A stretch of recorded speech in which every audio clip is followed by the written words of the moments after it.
Bienvenue à cette rencontre. Je m'appelle John Zepetelli. Je suis le directeur du MAC et le modérateur de cette conversation. Je suis ravi de vous accueillir. Je suis ravi d'accueillir mes très chers amis et trois fantastiques collègues qui sont ainsi de trois grandes amies que j'ai hâte de voir bientôt en chair et en os. Je l'espère vraiment. Quelques petites annonces avant de commencer, si vous le permettez. Le MAC rouvre les portes le 24 juin, le jour de la fête nationale. On a très hâte et la journée sera gratuite. Les gens peuvent réserver le billet sur le site du MAC à compter du 20 juin. Et on vous donne rendez-vous tous sur ce même site, Facebook, MAC, encore une fois pour le prochain événement, une performance live de la grande chorégraphe montréalaise Marie Chouinard, le mardi 30 juin à 18h. Donc, quelques petites notes d'introduction de nos trois fantastiques invités. Suzanne Sauvage est présidente et chef de la direction du musée McCord depuis mars 2010. Sous sa direction, le musée a connu une évolution importante tant dans le renouvellement de sa programmation que dans le développement de ses collections et son achalandage qui a plus que quadruplé, j'en suis très jaloux, depuis son arrivée. Le musée s'est également fusionné avec le musée Stewart en 2013 et avec le musée de la mode en 2017. Et j'ai honte de dire que je ne savais pas qu'il y avait un musée de la mode à Montréal. Très honte. Avant de se joindre au musée McCord, Suzanne Sauvage a occupé de nombreux postes de direction au sein du groupe Cossette Communication, dont celui de présidente Cossette Canada. Elle a également été vice-présidente exécutive Europe et présidente et directrice générale de Burston Marsteller à Paris, poste qu'elle a occupé pendant plus de 10 ans. Ravi d'accueillir ma chère amie Nathalie Bondil, une historienne de l'art à la tête du Musée des Beaux-Arts de Montréal depuis 2007. Elle a acquis une reconnaissance internationale grâce à sa vision humaniste des musées, son engagement éducatif, socio-communautaire en art-thérapie. Nathalie Bondil est diplômée en histoire de l'art de l'École du Louvre. Elle a été nommée conservateur du patrimoine avec une spécialité de monuments historiques, qui est très pertinent en ce moment. Elle suit à Montréal son ancien professeur à l'École du Louvre, Guy Cocheval, lorsqu'il est nommé à la tête du Musée des Beaux-Arts de Montréal. La politique a permis au musée d'exporter ses expositions dans plus de 40 villes et de croître énormément avec le pavillon Claire et Marc Bourgie en art québécois et canadien de 2011, le pavillon pour la paix Hornstein 2016 et l'ouverture de l'aile des arts du tout monde en 2019. Cette idée du tout monde d'Edouard Glissant, super intéressante et très pertinente aussi pour ce moment. Elle prépare l'édification du belvédère Riopelle pour le centenaire de l'artiste en 2023 avec le soutien de la Fondation Riopelle et du gouvernement du Québec. Elle est récipiendaire de nombreux honneurs et aussi vice-présidente du Conseil des arts du Canada. Notre Giovanna Borazzi, d'ailleurs je suis Giovanni techniquement sur mon passeport, donc Giovanna, est architecte, éditrice et conservatrice. Elle s'est jointe au CCA, au Centre canadien d'architecture, en 2005, d'abord comme conservatrice en architecture contemporaine, puis comme conservatrice en chef. Elle est directrice du CCA depuis seulement janvier 2020. Bienvenue. Le travail de Giovanna explore des façons alternatives de pratiquer et d'évaluer l'architecture en considérant l'impact des problèmes environnementaux, politiques et sociaux contemporains sur l'urbanisme et l'environnement bâti. Elle a étudié l'architecture au Politecnico di Milano, a travaillé comme rédactrice-chef de Lotus International et Lotus Navigator. Elle a été rédactrice en chef adjointe d'Abitare. Le dernier projet de conservation de Borazzi est une série de films documentaires que j'ai très hâte de voir en 3 parties qui examinent les définitions changeantes du logement et du sans-abrisme en raison des pressions urbaines et économiques. La première itération, What It Takes to Make a Home, a été créée l'an dernier à New York et continuera de circuler dans les festivals du cinéma à travers le monde En février, il a été projeté à la 58e Commission du développement social au siège des Nations Unies. Félicitations pour ça. Et donc, moi, John Zepetelli, directeur et conservateur-chef du MAC depuis 2013. Je suis venu au MAC après 7 ans à la Fondation des HCA, maintenant connue sur le nom de la Fondation Phi. D'ailleurs, je salue Phoebe Greenberg. J'ai une formation en beaux-arts en tant qu'artiste de Concordia. J'ai ensuite continué mes études en Europe, notamment en Italie et à Londres, où j'ai aussi travaillé pendant 5 ans au ICA, the Institute of Contemporary Arts, un centre expérimental multidisciplinaire important et très inspirant à l'époque, bien avant l'apparition de Tate Modern en 2000, qui a tout avalé. Et j'ai travaillé aussi à New York dans une galerie commerciale de Soho, où j'étais participant au Whitney Museum Independent Study Program. Je vais agir comme modérateur aujourd'hui. Nous allons parler pour, je ne sais pas, une 35-40 minutes et ensuite prendre des questions de notre public. On a à peu près 1 heure de discussion. 4 musées avec 4 mandats très différents entre eux. Le Musée des Beaux-Arts, un musée encyclopédique et humaniste. Le CCA, fondé et conçu par notre cher ami Phyllis Lambert, que je salue chaleureusement aussi. Centre de recherche et musée de renommée mondiale, voué à l'architecture et à l'environnement bâti. Le McCord, un musée formidable de l'histoire sociale et culturelle de Montréal. Et le MAC, un musée voué à l'art contemporain, le plus grand de son type au Canada. Donc, très heureux de pouvoir se réunir et échanger avec nos respectifs publics. Je voulais d'ailleurs nous réunir pour qu'on puisse discuter ensemble et publiquement pour être justement en contact avec nos publics. En ces temps d'isolement, nous n'avons pas souvent l'occasion de le faire. Je me suis dit, comme nous partageons cette crise sanitaire qui nous a tous profondément affectés, j'ai pensé nous réunir pour voir quelles ont été nos actions, nos réactions depuis la mi-mars. Je croyais que les préoccupations pourraient être intéressantes à comprendre et voir comment différentes institutions s'y sont prises. Je vous dis qu'en toute honnêteté, j'ai personnellement vécu le début de la fermeture de nos musées avec beaucoup d'anxiété, avec l'incertitude dans l'air, la terreur de la maladie elle-même, les reports des expos, les annulations, le souci et les décisions à prendre pour le personnel, le leadership à distance, le télétravail, la préoccupation de livrer des services que je considère aussi des services essentiels, les services qu'on offre dans les musées, avec tout le respect au monde pour les vrais travailleurs essentiels. Donc, au début de la crise, il y avait aussi une obligation à paraître décisif et à prendre des décisions très vite. J'aimerais qu'on s'exprime aujourd'hui honnêtement et librement dans ce moment sans précédent dans nos histoires, mais aussi avec le recul dont nous bénéficions en ce moment parce que nous sommes quand même dans une autre phase de la pandémie. Les musées réouvrent un peu partout, quoique un peu timidement et avec des modèles financiers très catastrophiques, je dirais, et avec toutes sortes de précautions pour la santé des visiteurs et des employés, bien sûr. Il est difficile de se projeter alors dans le futur avec tous les enjeux et les obstacles du présent. Cette discussion, d'ailleurs, a lieu pendant une crise sanitaire et économique mondiale qui n'est pas du tout résolue et qui compromet gravement les opérations et les activités de nos musées. À l'intérieur de cette première crise, vous avez une autre crise assez urgente et criante, qui est celle de la justice sociale, qui s'installe elle aussi avec des implications pour nos institutions que j'aimerais que l'on aborde dans l'heure que nous avons ensemble. Et par pure mais très heureuse coïncidence, aujourd'hui, le 19 juin, est le Juneteenth, une journée historique, également connue sous le nom du Jour de la liberté ou encore Jour de l'émancipation, célébré aux États-Unis le 19 juin, qui commémore l'annonce de l'abolition de l'esclavage dans l'État américain du Texas en juin 1865 et plus généralement l'émancipation des esclaves afro-américains à travers tout le Sud confédéré.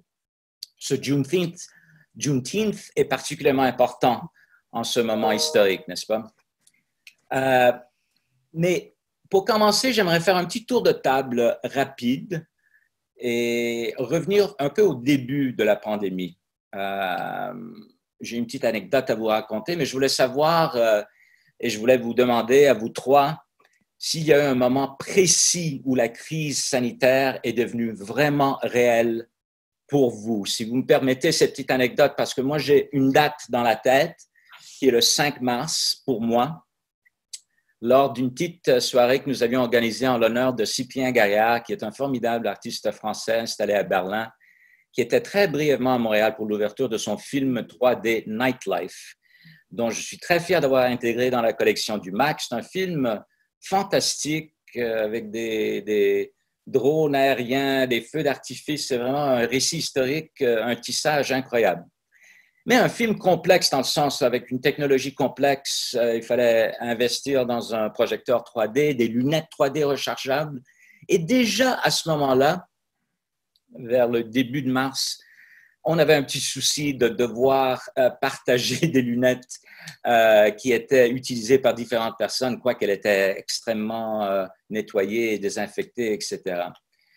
Donc, on avait invité des artistes pour prendre un verre et faire connaissance de l'artiste, mais déjà à ce moment-là, on se serrait la main un peu timidement, on se faisait pas vraiment la bise. C'était encore un événement ailleurs qui n'était pas tout à fait installé. Il y avait aussi une incrédulité face à cette pandémie. C'était pas possible qu'elle arrive jusqu'à chez nous. Et donc, c'est resté un peu ancré et vraiment brûlé dans ma mémoire ce 5 mars qui semble déjà une autre époque, mais il y a seulement 3 mois de ça. Donc, je voulais vous demander s'il y avait un moment comme ça pour vous, le début où c'est devenu une vraie réalité pour vous, cette crise sanitaire. Commence avec toi, Nathalie. Oui, ben, en fait, le moment où j'en suis vraiment rendu compte, c'est lorsque nous avons décidé d'aller ou pas à Maastricht, qui est la foire internationale d'art ancien à Maastricht, donc une foire extrêmement prestigieuse où on se rend comme en pèlerinage chaque année. Et c'était donc fin février pour un début de foire, début mars. Et là, donc, il y avait déjà des conservateurs qui hésitaient à faire le voyage parce qu'ils entendaient donc parler de cette crise et on était dans le pour ou le contre, ceux qui veulent y aller, ceux qui n'y veulent pas. Donc mon conservateur en maître ancien, donc qui est un petit peu plus senior, donc aussi émettait des doutes. Je lui dis faites comme vous l'entendez. Moi j'étais sur place. Et effectivement, il est tout de même venu. Moi, j'étais en Europe et je me suis rendu compte autour de cette foire qui réunit tous les grands directeurs vraiment internationaux ou qui avaient déjà été désertés par beaucoup d'Américains, de curators qui n'avaient pas eu l'autorisation de leur musée de se rendre en Europe dès début mars.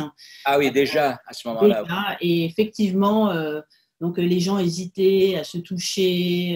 Donc il y avait déjà cette crainte. Après, je dirais le deuxième moment, évidemment, ça a été le 13. Un vendredi 13, tu ne peux même pas faire mieux.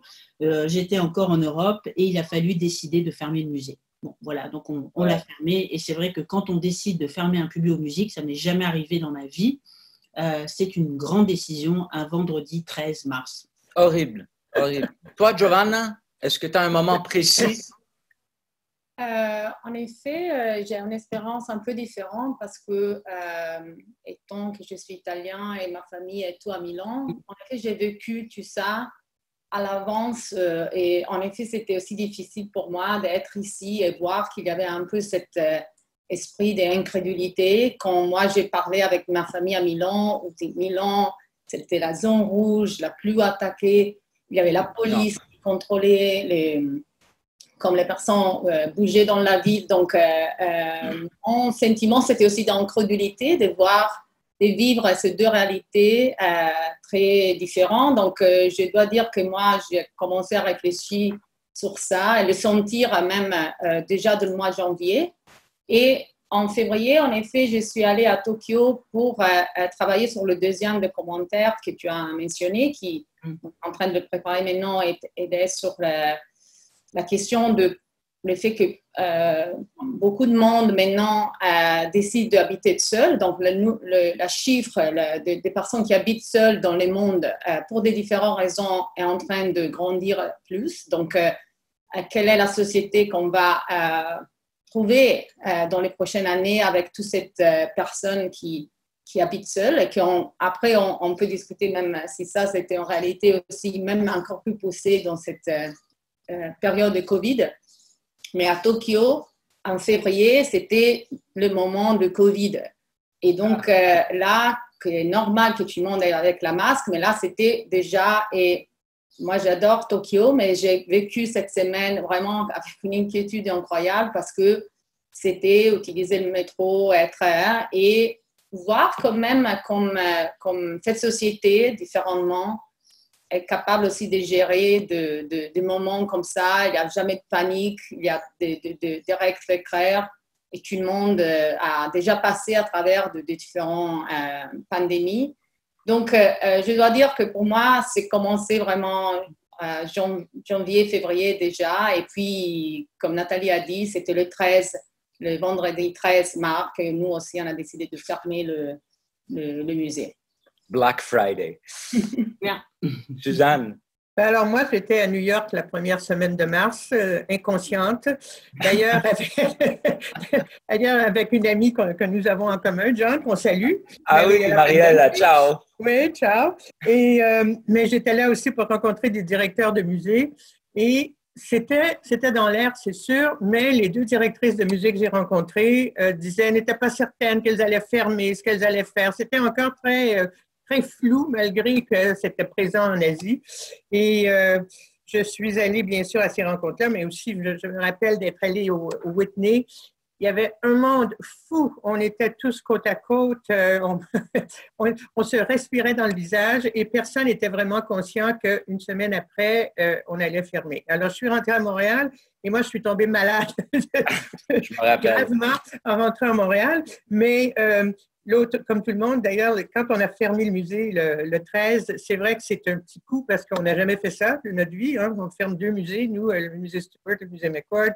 Et puis, on se dit qu'est-ce qui se passe, qu'est-ce qu'on va faire, qu'est-ce qui va arriver, c'est pour combien de temps, toutes les questions qu'on se posait tous à ce moment-là. Et les conséquences, bien sûr, de cette fermeture-là sur nos revenus et autres. Ouais. Donc, est-ce qu'il y a eu, est-ce que vous avez des habitudes particulières que vous avez développées depuis votre confinement au fil des jours? Le télétravail. Autre que le télétravail. Ouais, le Zoom, incroyablement. Zoom, moi, ouais. le Zoom est là pour le reste de nos vies, je pense. Ça va être une façon un moyen qui serait intégré dans nos pratiques, je crois, n'est-ce pas? On peut atteindre tellement plus de gens que se rassembler physiquement. Mais dans mon cas, on a eu un chien, on a adopté un chien il y a à peu près 6 mois et donc c'est des marches continuelles entre des périodes de travail. Donc, je suis devenu un peu un spécialiste architectural de mon quartier. Chaque moulure, chaque fenêtre, c'était assez incroyable. C'était très particulier ce moment. C'est clair qu'on est dans une autre phase, mais je ne sais pas si vous avez, développé des habitudes particulières. Johanna. En effet, c'est intéressant ce que tu dis, John, parce que je pense que je lis beaucoup sur cette idée qu'en effet, ce qu'on est en train de découvrir, c'est la ville à 20 minutes de chez toi. Et donc, cette sorte de zoom-in qui en fait, et je pense qu'ici à Montréal, avec la structure de la ville, c'est aussi les ruelles qui sont la nouvelle. Je pense incroyable. On a toujours pensé que les ruelles, elles ont une potentialité incroyable, mais je pense. L'inconscient de la ville, la ruelle. Ouais, et donc, mais cette découverte à pied de ta ville à 20 minutes, que c'est quand même qu'est-ce que tu peux en effet faire dans une journée. Je pense à apporter une certaine conscience sur les différents quartiers. En effet, j'ai réalisé ce que j'habite à Montréal, mais maintenant, en effet, j'habite heureusement Patipatrie, ça c'est ma ville, c'est plus Montréal. Oui. Et c'est sûr on se replie, n'est-ce pas? C'est un moment où on se replie tous dans le local. On y va en profondeur. Je pense qu'il y a aussi eu, parce que les personnes devaient dire, OK, on reste à Montréal, donc on doit s'engager. Je trouve que les jardins sont plus beaux, plus belles que toutes les années avant. Je ne sais pas parce qu'on les regarde plus ou parce que tout le monde a mis de l'effort. On en a plus besoin peut-être. Naturalisation de la ville que je trouve intéressant. Je trouve que ça, pour moi, c'était un peu la découverte. Je pense que tout le monde est parti avec l'enthousiasme de suivre beaucoup de choses en ligne, activités en ligne comme ça, mais je pense que dans les temps, au moins ça c'est un peu dispersé, mais je pense qu'il y a aussi effectivement une offre énorme, c'est qu'on a, en effet, on n'a plus de temps. Moi, je trouve que le temps, ça semble disparaître parce qu'en effet, on a tellement d'offres et tellement facilement rejoignable avec ça, qui effectivement, moi, je trouve qu'on a moins de temps pour faire autre chose que se concentrer sur la réflexion de ce qui est en train de se passer dans ces moments. Mais moi, je pense aussi qu'il y a des études qui l'ont démontré qu'il y a eu un emballement au début pour tout ce qui était en ligne. Il y avait une richesse de contenu incroyable. Les gens se sont précipités là-dessus, mais il y a vite eu une saturation. Et là, on a vu que la fréquentation des sites, des nouveaux contenus a beaucoup décliné parce que d'abord, il fait beau. Et puis, deuxièmement, on est saturé. Ça ne remplacera jamais l'expérience en personne. Donc, les gens se sont un peu désintéressés de ça. Mais moi, ce que j'ai fait et ce que je continue de faire, c'est que j'en avais marre de marcher dans mon quartier tous les jours. Et maintenant, je prends ma voiture et je vais me garer dans un autre quartier. Et là, je marche dans le quartier pour découvrir le quartier. Ce qui est très bien aussi, parce qu'on ne va jamais appuyer dans d'autres quartiers que dans le sien. Et là, je découvre des choses avec l'architecture également, bien sûr, mais des endroits magnifiques. Ça, je n'ai jamais vu ça. Pourtant, je suis passée ici en voiture des dizaines de fois. Je n'avais jamais remarqué. Alors, c'est ce que je fais pour me changer les idées. Et toi, Nathalie? Moi, je suis devenue extrêmement grégaire. Je pense qu'en l'espace de 3 mois, j'ai dû sortir peut-être une dizaine de fois. Ah oui? Je travaille énormément parce qu'on est vraiment en gestion de crise. Donc, c'est quand même très intense. Alors, je voyage par Zoom. Donc, vous voyez, Par contre, une chose formidable, c'est que je n'ai jamais rencontré autant de collègues que grâce à Zoom, même nous, ce que tu as organisé, John, merci beaucoup, c'est vraiment merveilleux, parce que si on devait l'organiser, ça serait tellement compliqué avec nos agendas, et là, comme par magie, on arrive à rencontrer des directeurs à la fois de Montréal, à la fois donc au Québec, au Canada, à l'international, donc je suis très, très, très, très en lien avec toutes sortes d'associations, de comités, de directeurs. Le Zoom change nos vies, néanmoins, et ça, c'est un des bons aspects. Absolument, absolument. Je vais continuer avec une question peut-être un peu plus personnelle, si vous permettez. Donc, nous sommes tous arrivés à notre travail en poste de direction parce que nous voulions à tout prix partager, finalement, nous voulions à tout prix partager nos enthousiasmes, nos passions, nos connaissances pour la culture, l'architecture, les maîtres anciens, etc. Pouvez-vous décrire brièvement votre parcours et comment votre parcours vous a préparé pour être des leaders de vos organisations?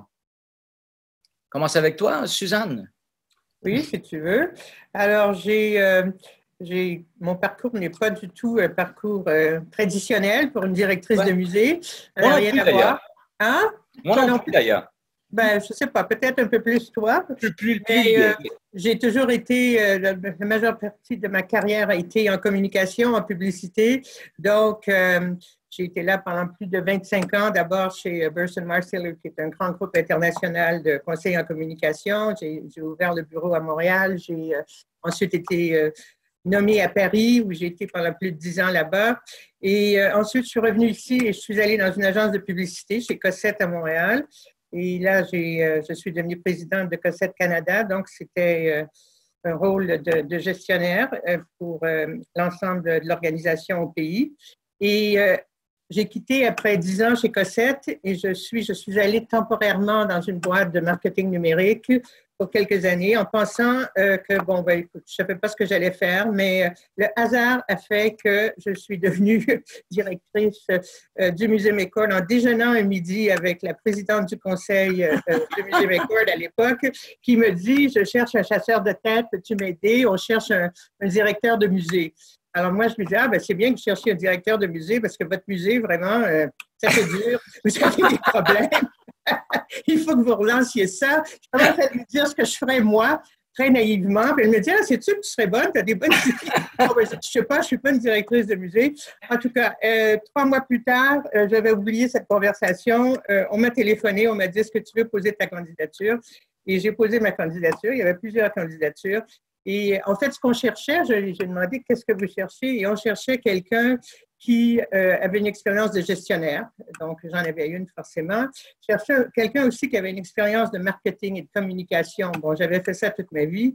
Et aussi quelqu'un, bien sûr, qui avait des liens avec le milieu culturel. Et toute ma vie, j'ai été engagée sur des conseils d'administration d'organismes culturels, de compagnies de danse, de compagnies de théâtre, etc., à la fois quand j'étais à Toronto, quand j'étais à Paris et à Montréal, bien sûr.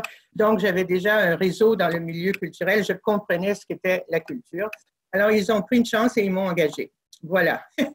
Heureusement pour nous. Une belle histoire. Toi, Nathalie? Écoute, moi, j'ai Est-ce que fait tu voulais, cours de tu voulais devenir directrice? Non, non, pas du tout. Non, non, non, vraiment. Moi j'aime faire des projets. Donc, j'ai un esprit d'initiative, plutôt entrepreneurial. Donc, j'aime faire des projets. Donc, effectivement, c'est ce qui m'a amené à ce que des personnes croient en moi. J'ai souvent été soutenue par des personnes. Donc, et c'est ce qui a fait en sorte que j'ai pu grandir. Et je dois dire que je suis quelqu'un de très déterminé dans les projets que je veux mener. Je suis historienne de l'art au départ, mais j'ai commencé auparavant par refuser de faire des études. Hein. Donc j'avais mon père était absolument effondré, donc j'avais décidé que je ne ferais pas d'études et je voulais absolument aller en cinéma parce que j'aimais beaucoup la post-production et la pré-production. Donc j'ai fait du montage de films et j'ai été et en fait quand j'y pense, donc, comme j'ai toujours été attirée par le visuel, quand on travaille en montage avec des pellicules, et à l'époque ça se faisait manuellement, et quand on met une image avec une autre pour raconter une histoire, c'est assez proche du travail de storytelling d'une exposition. Donc j'ai travaillé comme en production cinématographique jusqu'à un moment donné où je me suis dit, bon ben, il faudrait quand même que je fasse des études, comme j'étais toujours dans des musées. Je suis rentrée à l'école du Louvre, j'ai fait toutes mes études, ensuite j'ai fait l'école nationale du patrimoine, les concours, etc. J'ai travaillé dans les musées nationaux, j'ai décidé de partir ici parce que j'adore voyager. Et en fait, je pensais rester ici 1 an ou 2 ans, et ça fait 20 ans que je suis à Montréal, parce que je trouve que c'est tellement une ville extraordinaire quand on a le sens de l'initiative et du développement. Super, merci. Joanna? Alors, comme tu as dit, John, moi, je suis architecte. Donc, en effet, j'avais toujours pensé que ça serait ma profession. Mais en effet, j'ai dessiné une maison en Italie quand même. J'ai fait une maison comme architecte. Mais il y a un projet? Oui, il faut aller le voir. Il faut aller le voir. Mais en effet, je suis tout de suite après j'ai terminé l'université, je suis allée travailler pour comprendre comme c'était la vie dans une maison d'édition, un magasin d'architecture. Et ça, c'est Lotus, c'est le magazine que tu as parlé avant. Ça a quand même beaucoup aidé ma formation de effectivement regarder l'architecture pas comme simplement une expression de un bâtiment, mais comprendre tous les enjeux et que l'architecture a en lien avec la société, ou qu'est-ce que ouvrir à cette idée d'architecture plus large de simplement le bâtiment. Donc, j'ai pensé de rester là pour 1 année, puis c'était 2 années, pour 3 années, puis j'ai compensé, ok, je vais retourner à la profession, mais à un certain moment, je n'étais pas même plus capable d'utiliser AutoCAD ou les softwares, donc j'étais vraiment useless. Donc, je suis restée 8 ans dans cette magazine et j'ai continué à travailler plus sur cette question, sur le discours autour de l'architecture. C'est sûr que je connaissais le CCA parce que quand même est une institution qui n'est pas simplement connue ici à Montréal, au Canada, mais à l'international et pas simplement pour la complexité de l'institution qui essaie de regarder effectivement l'architecture dans cette ampleur, mais aussi de la connecter avec les chercheurs. Donc, c'est un musée, mais c'est un centre de recherche, c'est une collection et à cet esprit d'être ouvert à la recherche que les autres ils font. Et donc, j'ai eu la chance de travailler sur une exposition comme commissaire adjoint et je n'avais jamais pensé de bouger au Canada. Et à la fin, j'ai postulé pour une position surtout sur bouger par le mandat du CCA. Donc, cette idée vraiment que comme institution, tu peux apporter les personnes à réfléchir sur le rôle de l'architecture dans notre société. Donc, c'est sûr que notre public, c'est peut-être le premier public, c'est les personnes qui prennent les décisions, dans les urbanistes, les politiciens, les architectes, mais surtout, c'est cette passion de créer cet lien avec l'architecture, la société qui m'a bougé là. Après, j'ai travaillé au CCA dans différentes fonctions. Ouais. Est-ce que tu t'imaginais comme directrice un jour? Non. J'étais assez contente dans mon rôle de conservateur en chef. J'ai trouvé formidable comme boulot. Donc, en effet, c'est le meilleur parce que effectivement, tu te plonges dans les contenus, dans les idées, mais je dois dire que je trouve aussi le poste de directeur maintenant que j'habite dans 6 mois et dans un moment très particulier. Mais je trouve que je veux le prendre avec la même idée. C'est comme c'est un projet. C'est un projet. Moi, peut-être je pense comme un architecte, c'est toujours un projet. Tu dois le dessiner. Tu dois réfléchir à la grandeur, l'échelle, le temps de construction. Donc, en effet, je ne vois pas très différemment. Donc, j'espère de le prendre avec la même façon. C'est pour ça peut-être que, même si je n'avais pas imaginé, j'ai pensé d'accepter. C'est une super belle façon de le voir. Super beau. Je te dirais que, juste, parce qu'il y a une question qui est le leadership, mais après, c'est notre métier, il est porté par des passions. Puis moi, si je ne suis plus directeur demain, je vais toujours rester collectionneur, historien de l'art. Ça, c'est la vraie passion.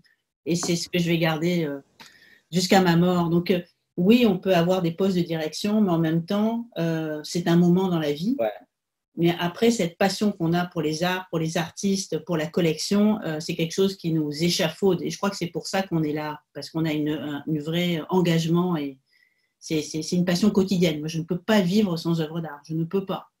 Absolument d'accord. Dans mon cas, c'était un débat qui a duré une décennie entre être artiste ou être travailleur culturel, etc. Et à un moment donné, il fallait vraiment prendre une décision avec une famille grandissante. C'est les circonstances aussi qui t'amènent, mais je voulais rester bien sûr dans ce monde que j'aimais tellement.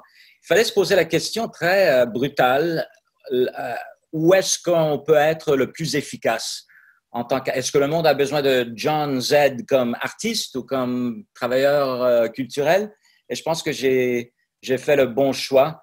D'ailleurs, un de mes membres du CIAM qui dirigeait un institut à Harvard pour un moment, l'Institut des études canadiennes, m'avait invité à faire une conférence à Harvard que j'ai intitulée « Comment un artiste raté peut devenir un à peu près bon directeur de musée ».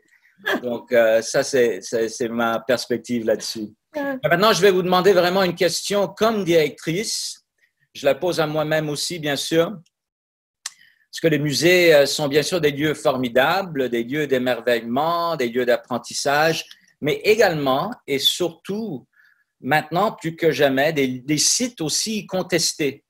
Bien que nous nous efforcions d'être inclusifs et accueillants, il y a toujours eu certains secteurs d'artistes, de publics, de communautés qui se sont sentis pas très accueillis, malgré tous les efforts qu'on fait.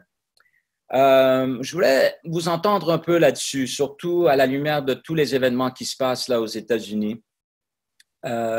C'est clair qu'on n'a pas attendu la mort tragique et horrible et dégoûtante de George Floyd là, pour agir. On n'a pas non plus attendu les homicides récents au New Brunswick, encore une fois des instances de brutalité policière envers 2 personnes autochtones, très tragiques aussi, il y a quelques jours. Mais ça reste un moment de réflexion où on doit être à l'écoute, mais agir aussi, n'est-ce pas?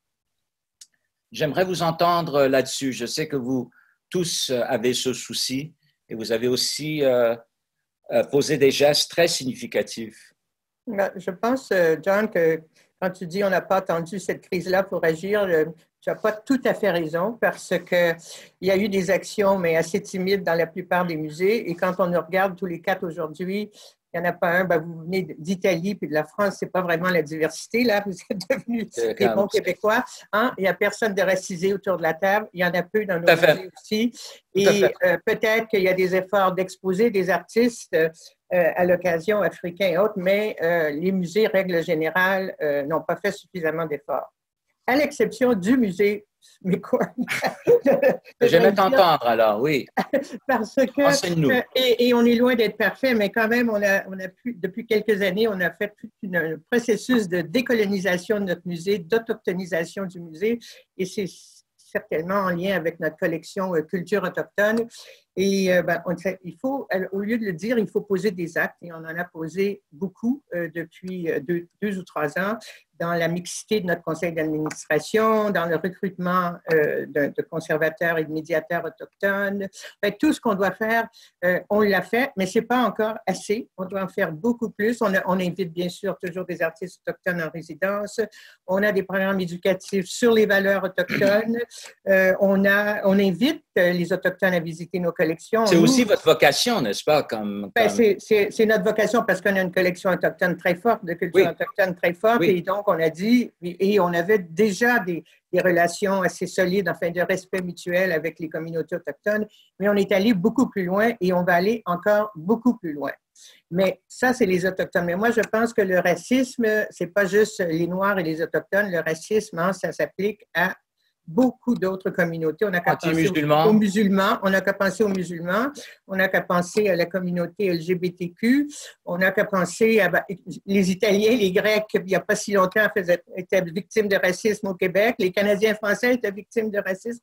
Alors, le racisme systémique, c'est une réalité. Ça existe. Et je pense que les musées en ont pris particulièrement conscience récemment avec Black Lives Matter.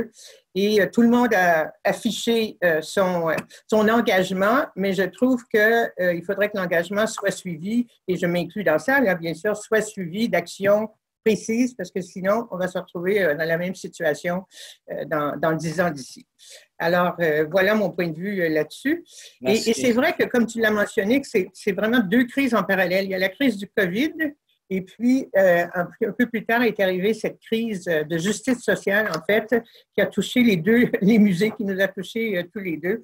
Et j'aime beaucoup je ne sais pas si vous avez lu l'article de Danny Laferrière dans Le Devoir la semaine dernière. Il écrit un papier sur le racisme, justement, et il compare le racisme à un virus sournois. Parce qu'on se dit tous qu'on n'est pas raciste, bien sûr, et que donc on n'a pas le virus, jusqu'au jour où il y a une situation qui se présente et tout à coup, on se dévoile avec un élément en nous qui est raciste. Et je trouvais ça intéressant qu'il fasse ce parallèle-là, parce que je pense que c'est une réalité à Montréal et au Québec aujourd'hui. Il faut être activement antiraciste. Oui. Giovanna, j'imagine que tu réfléchis à ça. D'ailleurs, ta déclaration sur ton site web m'a beaucoup ému. J'ai trouvé ça très, très bien. J'en ai lu des centaines dans les dernières semaines et la tienne était vraiment... merci beaucoup. Tu as trouvé un très bon ton, je trouve. Merci beaucoup. C'était on a pris du temps pour le réfléchir, surtout pour ce que Suzanne dit, que je suis complètement d'accord avec elle, surtout comme elle a commencé en disant c'est assez étonnant que certaines questions, ils arrivent maintenant parce qu'il y a eu cet événement dans les États-Unis. Je pense que les questions, elles étaient toujours là, mais il y a une sorte de réveil sur ça, qui c'est aussi dû à la pression qui justement est sur les institutions qui doivent effectivement donner une direction de pensée, un avis, une direction à le public ou à la société en général. C'est sûr que nous, on doit beaucoup travailler et donc on est en train de comprendre qu'est-ce que seront les outils et les actions qu'on doit mettre en action. C'est sûr que en comparaison avec d'autres institutions, c'est aussi relativement jeune, le CCA, mais c'est sûr que, et dans le communication qu'on a fait, c'est sûr qu'on a couvert dans la construction de qu'est-ce que c'est quand même dans la collection, la construction, qu'est-ce que c'est une histoire de l'architecture.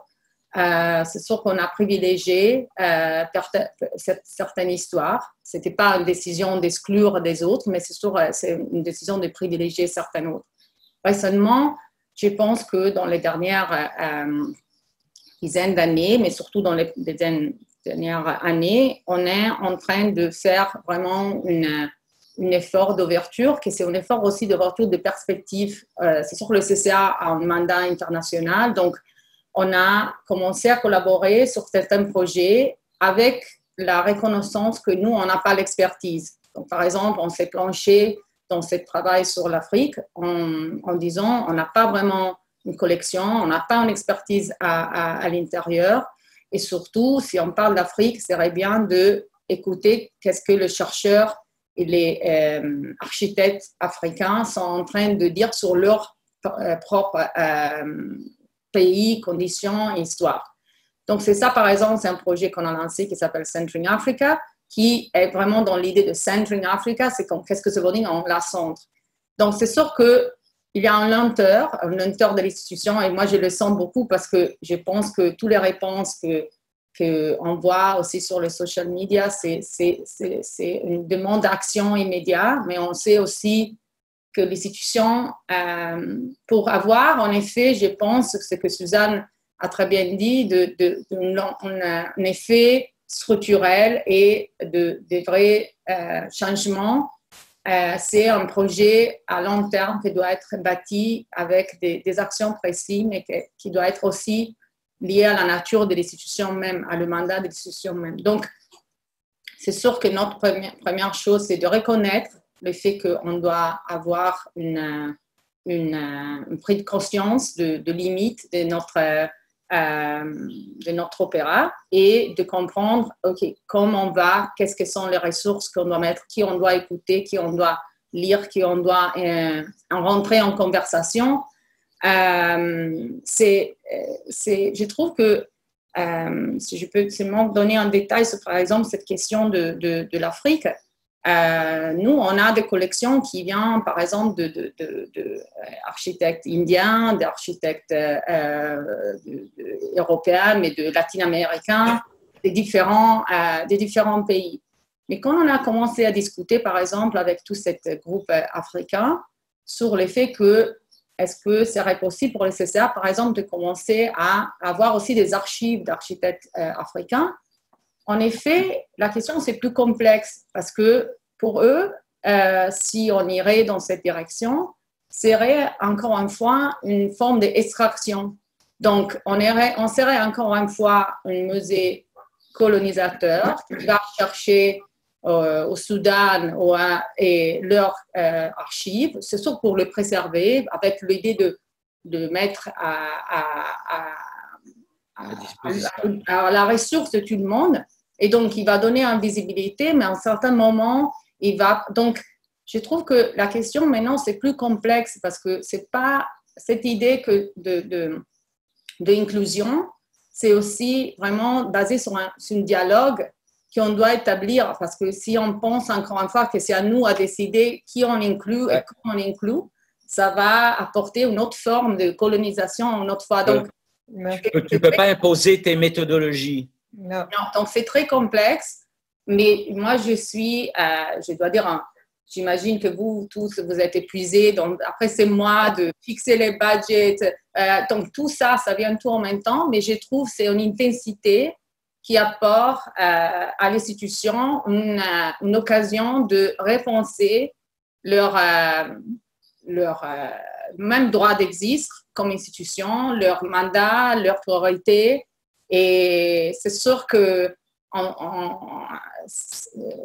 doit prendre des choix qui sont les bons choix, mais c'est sûr que c'est un moment très, très intense qui a, même dans toutes ces difficultés, une capacité de vraiment de remettre les institutions au centre pour la bonne route, je trouve.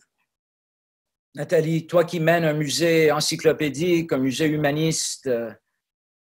Ben écoute, en fait, nous, on est quand même, on est engagé sur ces questions et avec des expositions, des résidences depuis vraiment plusieurs années. En fait, je dirais que donc Kate Monkman, on l'avait exposé en solo en 2009. On avait exposé ensuite Miles Davis, donc Aiden Matlabi, Chi-Chen Wang, Shirin Neshat. On a exposé donc Kerry James Marshall donc en 2016, donc l'orientalisme contemporain en 2015. On a exposé beaucoup aussi donc Adel Abdelsemed, Leila Alaoui, des autochtones. On a fait les premières donc avec Nadia Mir, Meryl McMaster. Ensuite, Alanis Obamsawin. Là, on expose Caroline Monet. On vient de faire donc une exposition qu'on a exportée sur la musique qui vient du froid, donc pour la Inuit. Donc, on a exposé aussi Omar Ba. Là, on expose Manuel Mathieu. Donc c'est vraiment on a évidemment exposé donc nous sommes ici d'ici donc l'art donc des Noirs au Canada donc en 2018. Donc il y a eu beaucoup d'expositions et j'en oublie parce que on a un projet pilote qui est formidable avec le Conseil des Arts de Montréal, avec des résidences empreintes qui sont liées à la diversité depuis 2013. Donc, ça fait donc maintenant 7 ans. Et en fait, les artistes qui ont participé sont des gens donc, qui viennent vraiment de la diversité et qui n'ont jamais eu accès à une exposition ou à ses résidences. Il y a Neila Dabadji, il y a Jobena Petonokok, Ari Badjouaï, Pansi Atta, Najmek Sharifi, Karen Tam, etc. On a fait une grosse exposition avec des commandes à des artistes de la diversité en 2017, donc, qui sont des œuvres qui sont maintenant incluses dans le projet de réinstallation décoloniale avec une perspective liée à Édouard Glissant, qui est un projet majeur, hein, puisqu'on parle de 1500 œuvres que nous venons d'ouvrir en 2018. Alors là, c'est vraiment toute une perspective décoloniale qui embrasse les différents continents.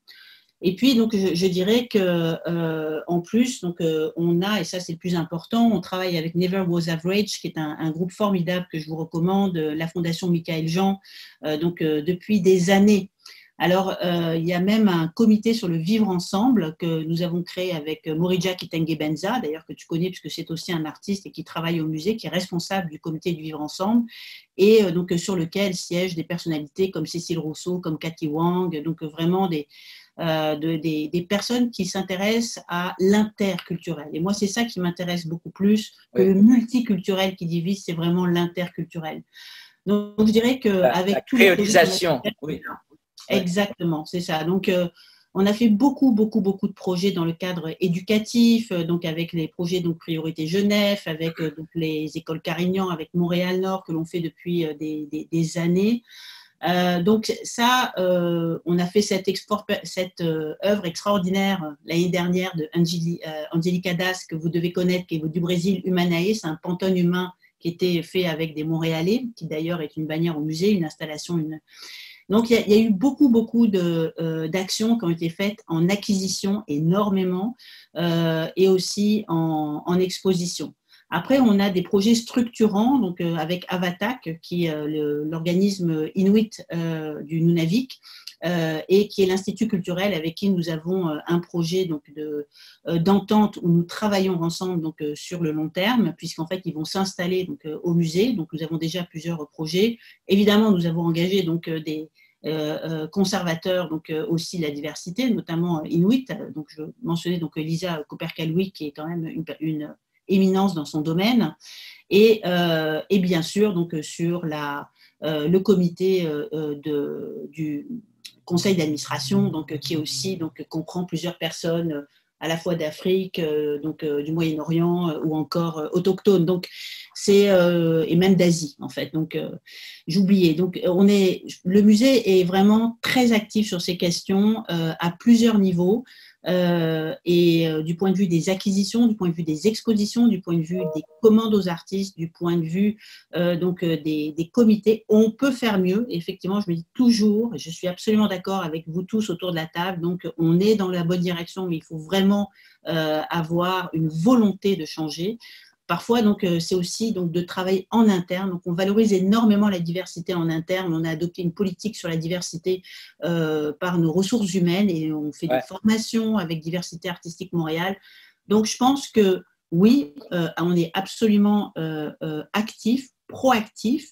Après, moi, ce que j'aime le plus, et je dirais que c'est la perspective que je défends, c'est une perspective qui est vraiment de rassembler, vraiment de travailler ensemble et non pas de diviser. Donc, c'est pour ça que je travaille toujours avec la vision de glissant qui m'inspire beaucoup, le tout monde, c'est-à-dire je change en échangeant sans me perdre ni me dénaturer. Hein, c'est vraiment le fait que nous travaillons sur le vivre ensemble. C'est pour ça que l'aile qui est ouverte, l'aile du tout monde, c'est une aile du vivre ensemble. C'est pour ça qu'aussi on a un comité de vivre ensemble. Et ça, je crois qu'en ce moment, c'est très important parce que ces débats identitaires sont fondamentaux. Ces revendications doivent être écoutées, elles doivent être activement entendues. Mais en même temps, il faut bien s'assurer de garder tout le monde ensemble parce que la démocratie, c'est la complexité organisée en profondeur. Donc, il faut que tout le monde puisse aller ensemble dans une perspective qui nous est commune. Et ça, c'est vraiment, vraiment ce que j'ai à cœur parce que parfois, je trouve qu'il y a des risques d'essentialisme qui peuvent être aussi divisifs, clivants et qui peuvent au contraire aller vers des relations confrontationnelles ou conflictuelles. Alors, la voix du musée, et c'est peut-être pour ça qu'on entend peut-être un petit peu moins parler parce qu'on n'en fait pas non plus une publicité, parce que pour moi, c'est le vivre ensemble. Donc, tout cela s'intègre dans ce tout monde.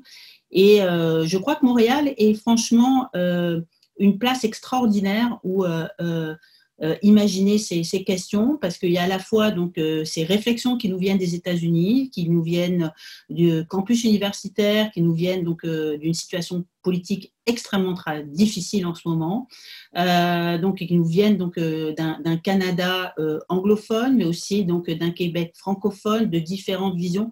Et moi, je suis vraiment, vraiment une personne qui travaille pour rassembler, fédérer, faire en sorte que l'on puisse trouver des solutions ensemble. Et les musées que nous avons, sont des lieux où on peut justement adresser ce type de problématiques de manière positive, de manière apaisée. Mais c'est vrai qu'il faut poser des gestes, il faut être proactif. Et en cela, nous, en tant que leaders, on se doit de donner l'exemple et d'être extrêmement proactif. Ça, je suis complètement d'accord.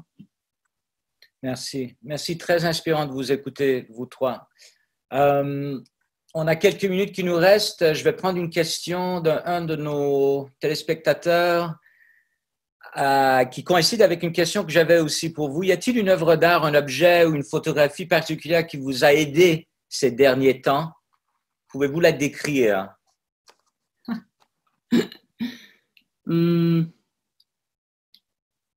Giovanna.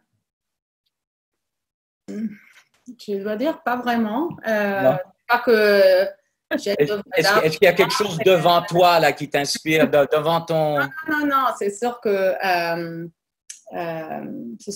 là, dans l'arrière, j'ai un des panneaux que Douglas Copeland il avait fait pour une expo CCA, et comme vous avez vu peut-être en suivant son Instagram, il était très vocal à continuer ses messages sur quelle est la société de maintenant. Donc, c'est sûr que je trouve que c'est intéressant aussi parce que dans ce moment, en effet, je trouve intéressante ta question parce qu'on est retourné à une dimension très textuelle. Parce que peut-être c'est une décision, c'est vraiment, on a une difficulté à donner une image à toutes les questions qu'on est en train de passer à travers. Donc, on est retourné à une dimension très textuelle et je trouve c'est intéressant comme changement aussi de réflexion. Ça veut dire que les mots, le choix des mots, ça devient encore plus. Donc, c'est sûr que j'ai là une pièce de lui, mais sinon, non, je dois dire que je ne suis pas cherché dans une œuvre d'art une autre pensée. Ouais. Moi, je dirais... Ah oui, vas-y. Oh, bah non, c'est juste que comme je collectionne, donc ce sont des œuvres avec lesquelles je vis et surtout donc celles que je chasse. Ah oui, hein?